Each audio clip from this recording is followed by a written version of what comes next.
While I was blocking out the second iteration of DM-FlakpitAnnotatedBrushwork, I realized later that I had accidentally recorded some of the footage. So I thought that it would be a fun exercise for me and hopefully an informative session for you if I annotated the BSP brushwork that I was doing.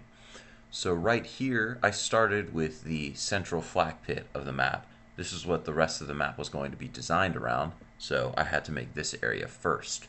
It's essentially a 15 by 15 meter square with trapezoids on the long ends that make it slightly longer than it is wide. And I decided to give it two entrances on the sides and one entrance on the long ends.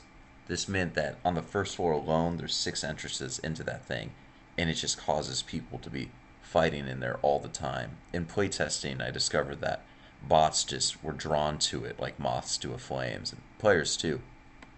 And here is me creating a second floor in one of the side rooms that allows people to access.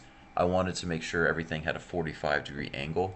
I didn't want people to have to stop and take a 90-degree turn when they were getting up. And here's me making 2 ramps to allow people to get up and pick either one.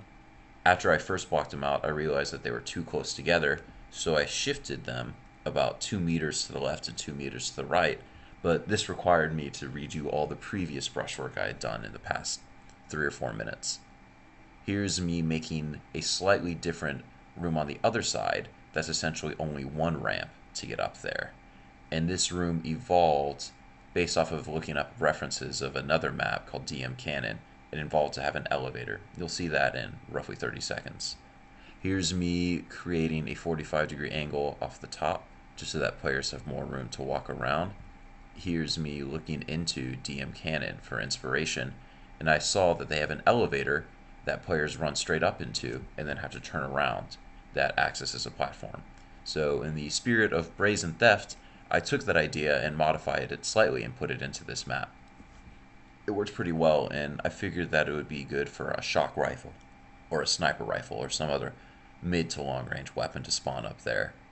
This is me actually doing the first blocking out of the 3rd floor, and thankfully, unlike the previous iteration, I had already planned for how players would access into that space, rather than just having to slap in a bunch of jump pads in the last minute of the modeling.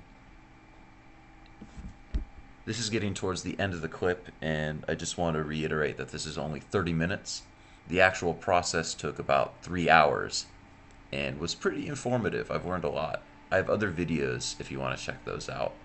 Oh, and this is me actually jumping off the 3rd floor over and over again, making sure that it was impossible for players to take like 2 or 3 damage. I didn't want that to happen. It would be very frustrating.